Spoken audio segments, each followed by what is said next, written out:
नमस्कार विद्यार्थी मित्रांनो, मी देवा जाधव युनिक अकॅडमी पुणे. विद्यार्थी मित्रांनो, आज आपण डॉक्टर MS स्वामीनाथन यांच्याबद्दलची माहिती पाहणार आहोत. आणि ही माहिती का पाहणार आहोत याच्यामागचं कारण आहे 28 सप्टेंबर 2023 रोजी यांचं दुःखद निधन झालं. आणि यांच्याबद्दलची आपण का माहिती पाहतो याच्यामागचं कारण भारतीय हरित क्रांतीचे जनक म्हणून MS स्वामीनाथन यांना ओळखलं जातं. यांच्याबद्दलची परीक्षाभूमी डिटेल आगामी परीक्षेमध्ये येणारी माहिती आपण बघणार आहोत. बघा, पहिलं विधान काय आहे तर निधन त्यांचं 28 सप्टेंबर 2023 वयाच्या 98व्या वर्षी त्यांचं निधन झाले. तमिळनाडूमधील तंजावर जिल्ह्यात त्यांचा 7 ऑगस्ट 1925 रोजी कुंभकोणम या गावामध्ये त्यांचा जन्म झाला. ते कोणत्या राज्याशी संबंधित होते असा जर प्रश्न आला तर तमिळनाडू राज्याशी संबंधित होते. वयाच्या कितव्या वर्षी निधन झालं? 28. हे पण लक्षात ठेवायचं का? हो, ठेवायचं. राज्यसेवेच्या परीक्षेमध्ये पूर्व परीक्षेमध्ये 5-6 वर्षापूर्वीचे पेपर जर तुम्ही पाहिला तर देव आनंदचं निधन कितव्या वर्षी झालं असा प्रश्न विचारला होता.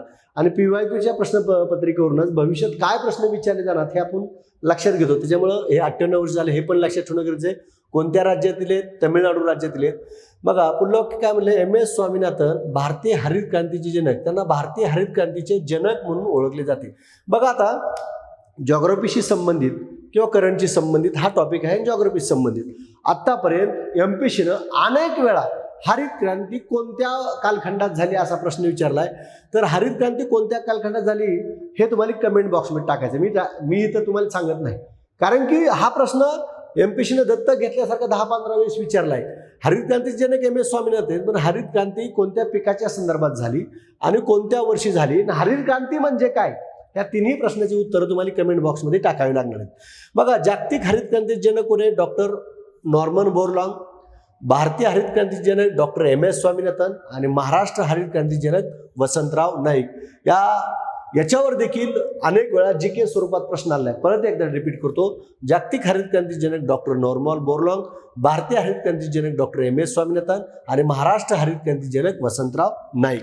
मग आता या ठिकाणी लक्षात घ्या, जगामध्ये 16 मे हा दिवस कृषी पर्यटन दिन म्हणून साजरा केला जातो. इथं काय म्हणले शब्द वापरला? कृषी दिन नाही तर कृषी पर्यटन दिन म्हणून साजरा केला जातो. त्यानंतर 23 डिसेंबर हा दिवस शेतकरी दिन म्हणून साजरा केला जातो. भारतामध्ये कुठं साजरा केला जातो? भारतात साजरा केला जातो. बघा, भारताचे 5वे पंतप्रधान, भारताचे कितवे पंतप्रधान? 5वे पंतप्रधान चौधरी चरण सिंग. कोण? चौधरी चरण सिंग यांच्या स्मरणार्थ हा 23 डिसेंबर हा शेतकरी दिन म्हणून भारतात, 16 मे हा कृषी पर्यटन दिन म्हणून जगामध्ये साजरा केला जातो. आणि त्यानंतर तुम्ही बघा, आपल्या यांचा वसंतराव नाईक यांचा 1 जुलै हा जो काय जयंती दिवस आहे हा महाराष्ट्रामध्ये कृषी दिन म्हणून साजरा केला जातो. अशा पद्धतीनं जगातले म्हणजे 16 मे कृषी पर्यटन दिन, 23 डिसेंबर शेतकरी दिन भारतात राष्ट्रीय, 5वे पंतप्रधान भारताचे चौधरी चरण सिंग यांच्या स्मरणार्थ, आणि 1 जुलै हा कृषी दिन, वसंतराव नाईक यांची जयंती. या पद्धतीने ह्या 3 बाबी आणि या 3 बाबी JK स्वरूपात लक्षात राहू द्या. भारताचे प्रख्यात कृषी शास्त्रज्ञ आहेत MS स्वामीनाथन. यांचे पूर्ण नाव काय असा जर प्रश्न आला तर डॉक्टर मानकोबू सांबशिवन स्वामीनाथन हे नाव लक्षात घ्या. स्क्रीनवर बघा काय म्हणजे, डॉक्टर मानकोबू सांबशिवन स्वामीनाथन. स्वामीनाथन हे कृषी विभागाचे शास्त्रज्ञ होते. कृषी क्षेत्रात जादा उत्पन्न देणाऱ्या, बघा काय म्हणले, कृषी क्षेत्रात जादा उत्पन्न देणाऱ्या गव्हाच्या आणि तांदळाच्या जाती शोधून काढल्या. त्यांनी कृषी क्षेत्रामध्ये जादा उत्पन्न देणाऱ्या कशाच्या? गव्हाच्या आणि तांदळाच्या जाती त्यांनी शोधून काढल्यात. कोणी? MS स्वामीनाथन यांनी. त्यानंतर बघा, भारतातील कमी उत्पन्न असलेल्या शेतकऱ्यांना, बघा काय म्हणले, भारतातील कमी उत्पन्न असलेल्या शेतकऱ्यांना अधिक उत्पादन देण्यास मदत करणाऱ्या धान्याच्या उच्च उत्पादक जाती विकसित करण्यात स्वामीनाथन यांचा मोठा वाटा आहे. प्रत्येक वाक्य महत्त्वाचे, प्रत्येक वाक्यावर एक सिंगल लाईन, 1 लाईन स्वरूपातला प्रश्न तयार होतो. त्यांनी 1988 मध्ये चेन्नई येथे MS स्वामीनाथन रिसर्च फाउंडेशन स्थापना केली. तुम्हाला प्रश्न येईल, कोणत्या वर्षी त्यांनी MS स्वामीनाथन रिसर्च फाउंडेशनची स्थापना केली? आता त्यांना हरित क्रांतीच्या संदर्भात अन्नधान्याचा भारताला तुटवडा होता, परंतु 1966च्या दरम्यान तिथनं पुढे जी काय हरित क्रांती झाली त्या हरित क्रांतीमुळे भारताच्या अन्नधान्यामध्ये भारत स्वयंपूर्ण झाला. त्यांचं खूप मोठं योगदान आहे भारताच्या हरित क्रांतीच्या संदर्भात. मग या योगदानाच्या संदर्भात त्यांना वेगवेगळे पुरस्कार मिळाले. मग कोणते कोणते पुरस्कार मिळाले बघा. 1961ला शांतीस्वरूप भटनागर पुरस्कार मिळाला आहे. 1971ला रॅमन मॅग्सेसे पुरस्कार मिळाला आहे. इथं बाय मिस्टेक झाले, मुंगशेशी झाले, तर रॅमन मॅग्सेसे पुरस्कार मिळाला त्यांना 1971ला.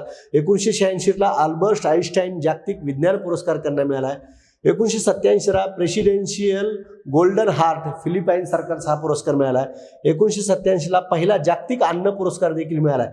आता ही पुरस्काराची यादी का पाहायची, तर तुम्हाला प्रश्न असाही येऊ शकतो. बघा, मटेरियल आपल्याकडे खूप आहे, डाटा आपल्याकडे खूप आहे, आपण डाटा तो खूप वाचलाय, पण त्या डाट्यावर काय प्रश्न विचारला जाऊ शकतो हा जर नाही अंदाज आला तर कदाचित आपलं मिस्टेक होण्याची शक्यता असते परीक्षेमध्ये. मग इथं प्रश्न काय येईल, नुकतेच निधन झालेले डॉक्टर MS स्वामीनाथन, ज्यांना आपण भारतीय हरित क्रांतीचे जनक म्हणून ओळखतो, त्यांना खालीलपैकी कोणता पुरस्कार मिळाला नाही किंवा मिळाला आहे असा प्रश्न आला तर हे जे काही मी माहिती सांगतो ते उपयुक्त असणार आहे.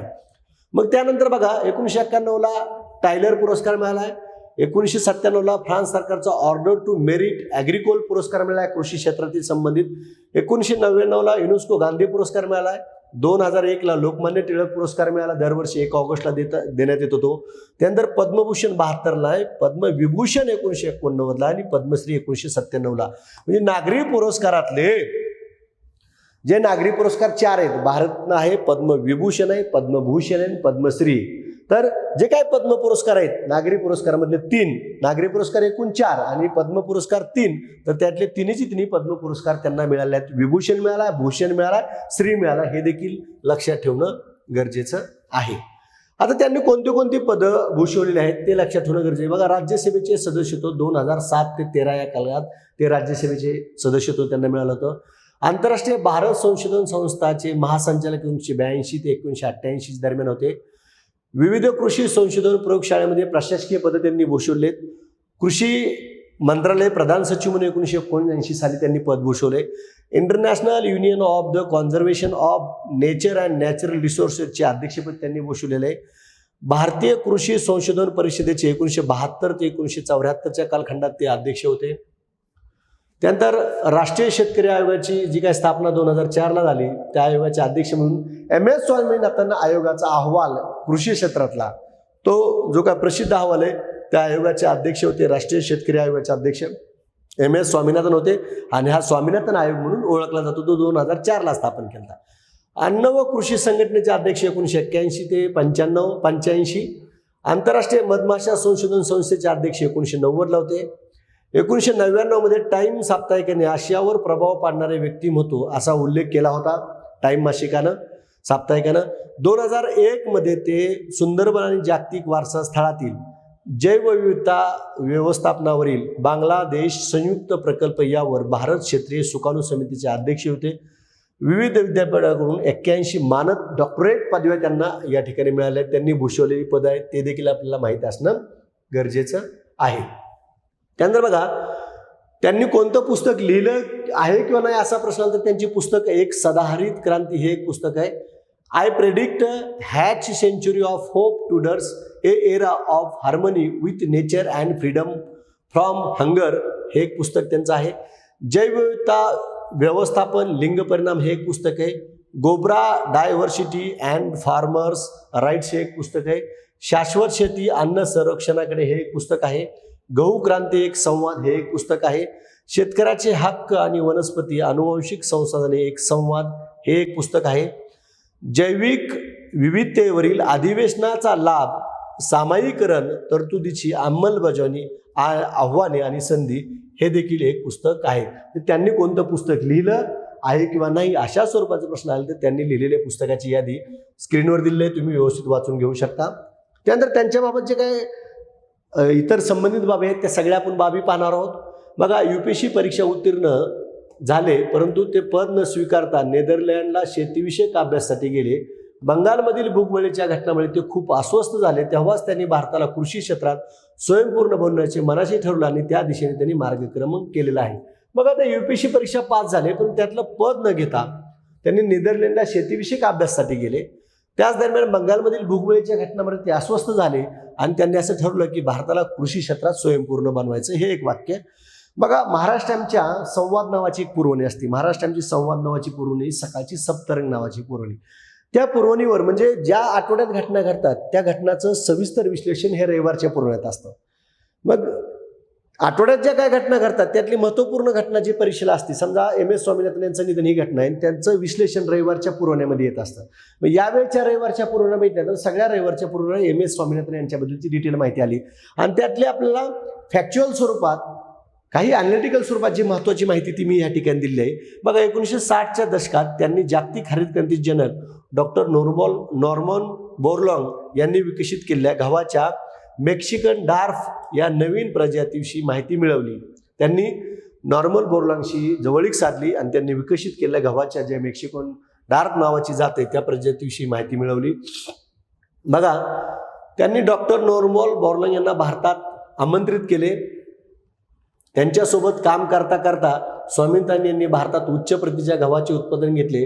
गव्हाचे उत्पादन 4 हंगामात 1.2 कोटी टनावर 2.3 कोटी टन इतके झाले. त्यांनी यांच्याबरोबर राहून त्याचा अभ्यास केला आणि आपल्या भारताचं उत्पादन 1.2 कोटी टनावरून 2.3 कोटी टन इतके केले. डॉक्टर स्वामीनाथन यांनी नॉर्मन बोरलॉंग आणि इतर शास्त्रज्ञांसह गव्हाचे HYV बियाणे विकसित केले. या प्रगतीमुळे भारतात हरित क्रांती झाली. गव्हाची कोणती जात? HYV ही जात. भारतीय कृषी अनुसंधान परिषदेत कार्यरत असताना डॉक्टर स्वामीनाथन यांनी शेती क्षेत्रात नवनवे प्रयोग करण्यास सुरुवात केली. अणुऊर्जा विभागाच्या वतीने एक संशोधन हाती घेण्यात आले. गॅमा किरणाद्वारे बारमाही पिकाच्या वनस्पतीमध्ये नवीन बदल घडवून आणण्याच्या दृष्टीने हे संशोधन होते. डॉक्टर स्वामीनाथन यांनी त्यास चालना दिली. नवीन तंत्रज्ञानाचा वापर करून शेतीचे आधुनिकीकरण करण्यास त्यांचा मानस होता. म्हणजे बघा, त्यावेळेस गैरसमज निर्माण झाले होते. आधुनिक तंत्रज्ञानाचा वापर केल्यामुळे पिकाच्या बाबतीतले जे काही गैरसमज होते ते गैरसमज मुळात त्यांना दूर करायचे. शेतकऱ्याला सांगून ते गैरसमज दूर करून आधुनिकीकरणाचा त्यांनी काय केला होता? मानस होता, असं एक वाक्य आहे. त्यानंतर पुढे बघा, 2004 मध्ये तत्कालीन सरकारने ख्यातनाम कृषी शास्त्रज्ञ MS स्वामीनाथन यांच्या अध्यक्षतेखाली राष्ट्रीय शेतकरी आयोगाची स्थापना केली. कधी केली? 2004 मध्ये केली. त्यामुळे ती हरित क्रांती घडली ती त्याचमुळे घडली. आयोगाने ऑक्टोबर 2006 मध्ये अंतिम अहवाल आणि 2007 मध्ये राष्ट्रीय शेतकरी धोरणाचा मसुदा तयार केला. शेती क्षेत्रातील प्रगतीचे मोजमाप केवळ उत्पन्नाच्या आकड्याने नव्हे तर शेतकऱ्यांच्या उत्पन्नात झालेल्या वाढीने, बघा, शेतकऱ्यांच्या उत्पन्नात झालेल्या वाढीने करायला हवे असे आयोगाने म्हणले. हे वाक्य या ठिकाणी खूप महत्वाचं आहे. आयोगाने किमान आधारभूत किमतीच्या माध्यमातून शेतकऱ्यांना उत्पन्नाची हमी देण्याची सूचना केली. म्हणजे स्वामीनाथन आयोगाने काय केलं बघा, किमान आधारभूत किमतीच्या माध्यमातून शेतकऱ्यांना उत्पन्नाची हमी देण्याची सूचना केली. शेतकऱ्यांना शेतीमाल उत्पादन खर्चावर किमान 50% नफा मिळेल इतकी हमी भाव दिला पाहिजे, ही एक सूचना केली. शेतकऱ्यांची व्याख्या करताना त्यात शेतमजुराचाही समावेश करावा. बघा, शेतमजुराचा समावेश करावा असं म्हटले. म्हणजे स्वामीनाथन आयोगाने काय म्हटलं शेतकऱ्याच्या संदर्भात, त्यांच्या अहवालात काय म्हणले, ती ही विधानं तुम्हाला या वाक्यामधनं मिळून जातील. त्यानंतर बघा, स्वामीनाथन आयोगाची उद्दिष्टे. अन्न आणि पोषण सुरक्षेसाठी व्यूहनीती आखणे हे एक उद्दिष्ट आहे. उत्पादकता, नफ्याचे प्रमाण आणि शाश्वतता वाढविणे हे एक उद्दिष्ट. ग्रामीण भागातला थेट शेतीला होणारा पतपुरवठा वाढवणे हे एक उद्दिष्ट आहे. कोरडवाहू आणि डोंगराळ भागातल्या शेतीसाठी योजना हे एक उद्दिष्ट आहे. शेतमालाची गुणवत्ता आणि किंमत याची सांगड घालणे हे एक उद्दिष्ट आहे. आणि स्थानिक स्वराज्य संस्थांना अधिकार बहाल करणे हे एक उद्दिष्ट आहे. अशी स्वामीनाथन आयोगाची टोटल किती उद्दिष्ट आहेत? 6 उद्दिष्ट. ती 6 उद्दिष्ट तुम्हाला माहीत असणं गरजेचं आहे. त्याचबरोबर बघा काय म्हणले, शेत जमीन सुधारण्याच्या संदर्भात शेतीवर अवलंबून असलेला विचार करता 11.24% भूमिहीन आहेत. 40.11% लोकांकडे 1 एकर शेतीपेक्षा कमी जमीन आहे. 1.25 एकर जमीन असणारे 20.52% असून त्याची एकूण जमीन 13.13% आहे. म्हणजे 50% लोकांकडे जमीनच नाही किंवा असलेली जमीन एकूण जमिनीच्या फक्त 13% आहे. हे देखील अहवालात त्यांनी विशेष नमूद केलेलं आहे. आता स्वामीनाथन यांनी सुचवलेल्या सुधारणा, त्यांनी काय सुधारणा नुसतं अहवाल दिलं नाही, तुम्ही असं करू शकता असं देखील शासनाला म्हटलेलं आहे. मग बघा काय सुधारणा आहेत.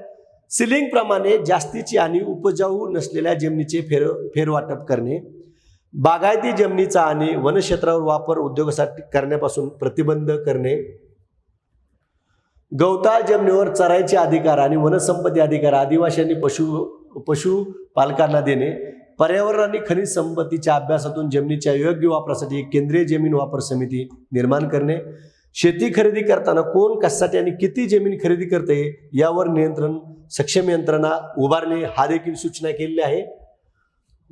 ठीक आहे. त्यानंतर बघा सिंचनाच्या व्यवस्थेच्या संदर्भात काय म्हटलं त्यांनी, देशात लागवडीखाली असलेले क्षेत्र 192 दशलक्ष हेक्टर्स आहे. त्यापैकी 60% क्षेत्र कोरडवाहू आहे. या क्षेत्रातून एकूण उत्पादनाच्या 45% उत्पादन होते, असं देखील सिंचनाच्या व्यवस्थेच्या संदर्भातलं त्यांनी म्हटलंय. आता शेतकऱ्याच्या आत्महत्या रोखण्यासाठी देखील त्यांनी काही महत्त्वाचे मुद्दे सांगितलेत, जे तुम्हाला शेतकऱ्याच्या आत्महत्येवर जर निबंध आला राज्यसेवा मेन्समध्ये तर हे मुद्दे सुद्धा टाकता येऊ शकतात. माफक दरात आरोग्य विमा उपलब्ध करून द्यावा, प्राथमिक आरोग्य केंद्राची स्थिती सुधारणे, आत्महत्या बहुल क्षेत्रात राष्ट्रीय ग्रामीण आरोग्य मिशनला जास्त काम करायला लावणे, राज्यस्तरीय शेतकरी आयोगाची स्थापना करावी, सूक्ष्म पतपुरवठा योजनेची पुनर्रचना करावी. म्हणजे शेतकऱ्याच्या आत्महत्या संदर्भात त्यांनी सांगितले मुद्दे. सर्व पिकांना विम्याचे कवच मिळावे, मंडल किंवा ब्लॉक याऐवजी गाव हे एकक मानावे, सामाजिक सुरक्षा जाळे विकसित करावे. त्यानंतर काय म्हणलंय, पावसाचे पाणी साठवण्यासाठी आणि जलस्रोत पुनर्वयाला उत्तेजन द्यावे, पाणी वापर नियोजन गाव करावे, उच्च गुणवत्तेच्या बियाण्याच्या आणि इतर पूरक बाबीचा योग्य वेळेला योग्य ठिकाणी आणि परवडेल अशा दरात पुरवठा करावा, कमी जोखमीचे आणि कमी किमतीचे तंत्रज्ञान पूर्णत यावे, जेणेकरून पीक हातातून गेले तरीही होणारा तोटा मर्यादित राहील. बघा काय म्हणले, होणारा तोटा मर्यादित राहील. बाजार हस्तक्षेप योजना आणि किंमत स्थिरीकरण निधीची उभारणी, शेतमालाच्या आयातीवर शुल्क लावण्यासाठी त्वरित उपाययोजना कराव्यात, शेतकऱ्यांसाठी गाव पातळीवर माहिती केंद्र स्थापन करावीत, जनजागृती मोहीम राबवावी, अशा पद्धतीचा मुद्दा मांडलेला आहे. आता काय म्हणले, उत्पादकता वाढवण्यासाठी काय उपाययोजना आहे, नुसतं त्यांनी ते उत्पन्न वाढवण्यासाठी काय उपाययोजना ते देखील सांगितले. शेतीशी निगडीत पायाभूत सुविधासाठी म्हणजे सिंचन, पाण्याचा निचरा, भूसुधारणा, जलसंधारण, संशोधन, रस्त्याचे जाळे, सार्वजनिक गुंतवणूक वाढविणे असं म्हणलंय. माती परीक्षण प्रयोगशाळेची राष्ट्रीय साखळी उभारणे. त्यानंतर जमिनीचे आरोग्य, पाण्याचे प्रमाण, गुणवत्ता, जैवविविधता यांचे संवर्धन करण्यास शेती पद्धतीचा अंगीकार, हे देखील उपाययोजना त्यांनी सांगितलेले आहे. त्यानंतर बघा, भात गव्हाचे उच्च उत्पन्न देणारे बियाणे विकसित.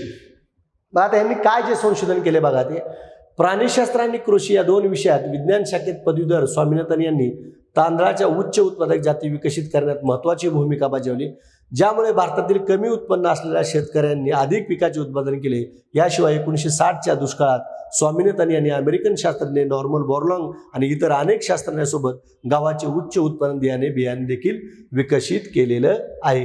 हे देखील वाक्य महत्त्वाची आहेत. विद्यार्थी मित्रांनो, युनिक अकॅडमीची PSIची बॅच 9 ऑक्टोबर 2023 पासून सुरू होती. त्याच्या संदर्भाची डिटेल माहिती या क्रमांकावर तुम्ही मिळवू शकता. परत माझी 66वी जी आवृत्ती आहे चालू घडामोडीची, 66वी आवृत्ती मार्केटला उपलब्ध झाली. ही 66वी आवृत्ती तुम्हाला फ्लिपकार्ट, अमेझॉनवर सुद्धा उपलब्ध आहे, ती तुम्ही त्या ठिकाणून घेऊ शकता. तर MS स्वामीनाथन यांच्या संदर्भात हा व्हिडिओ कसा वाटला याच्या संदर्भातले कमेंट तुम्हाला कमेंट बॉक्समध्ये करायचे आहेत, जेणेकरून यांच्यावर माझा एक असा अंदाज आहे की 100% MS स्वामीनाथन यांच्या संदर्भात आपल्याला प्रश्न विचारला जाणार आहे. विद्यार्थी मित्रांनो, मी प्रत्येक व्हिडिओमध्ये सांगत असतो, पण यावेळेस पण तुम्हाला सांगतो की मी @देवा जाधव या टेलिग्राम चॅनलवर 2023च्या PYQच्या फाईल टाकलेल्या आहेत. किंवा तुम्हाला जर PYQची फाईल पाहिजे असेल तर मी जो क्रमांक देतो त्या क्रमांकावर तुम्ही हाय करा. त्या क्रमांकावर व्हॉट्सअपला तुम्ही हाय केल्यानंतर तुम्हाला PYQची फाईल मिळेल. तो क्रमांक आहे 88 054 63 9 44. या व्हॉट्सअप क्रमांकावर तुम्ही हाय करा. मंथली करंट अफेअर्सचे व्हिडिओ, TCS IBPSचे व्हिडिओ, डिपार्टमेंटल PSIच्या संदर्भातले व्हिडिओ, टेलिग्राम लिंक, जे काही माझ्या तर्फे जे मोफत देण्यात येते ते तुम्हाला ह्या व्हॉट्सअप क्रमांकावर हाय केल्यानंतर व्हॉट्सअप क्रमांक 88 054 63 9 44 या क्रमांकावर हाय करा. तुम्हाला निश्चितच त्या PDF फाईल मिळून जातील. धन्यवाद. या ठिकाणी आपण थांबूया. नमस्कार विद्यार्थी मित्रमैत्रिणींनो, राज्यसेवा परीक्षा 2025 ची तयारी करताय? होय मित्रांनो, अर्थात राज्यसेवा परीक्षा 2025 म्हणजे आयोगाचा डिस्क्रिप्टिव्ह पॅटर्न. आणि या पॅटर्ननुसार तयारी करणारे जे विद्यार्थी आहेत त्या विद्यार्थ्यांच्या मदतीसाठी द युनिक अकॅडमी येत्या 1 ऑक्टोबर पासून 1 इयर इंटिग्रेटेड बॅच अनाऊन्स करते. 1 ऑक्टोबर पासून सुरू होणाऱ्या या 1 इयर इंटिग्रेटेड बॅचचे फ्री लेक्चर्स 2 ऑक्टोबर ते 6 ऑक्टोबर या दरम्यान तुम्ही अटेंड करू शकता. ऑफलाईन तसंच ऑनलाईन स्वरूपात चालणारी ही बॅच, या बॅचची वेळ सकाळी 8 ते 10 ही असेल व या बॅचचे फ्री लेक्चर्स तुम्ही ऑफलाईन, ऑनलाईन तसंच युट्यूबच्या माध्यमातून देखील अटेंड करू शकता. महाराष्ट्रातील सर्वोत्तम मार्गदर्शक आणि यशाची दैदिप्यमान परंपरा असलेल्या द युनिक अकॅडमीच्या या बॅचचे फ्री लेक्चर्स अटेंड करायला विसरू नका. अधिक माहितीसाठी स्क्रीनवर दिलेल्या क्रमांकावर संपर्क साधा, विच इज 8929920917. www.theuniqueacademy.com या आमच्या संकेतस्थळाला भेट द्यायला विसरू नका. धन्यवाद.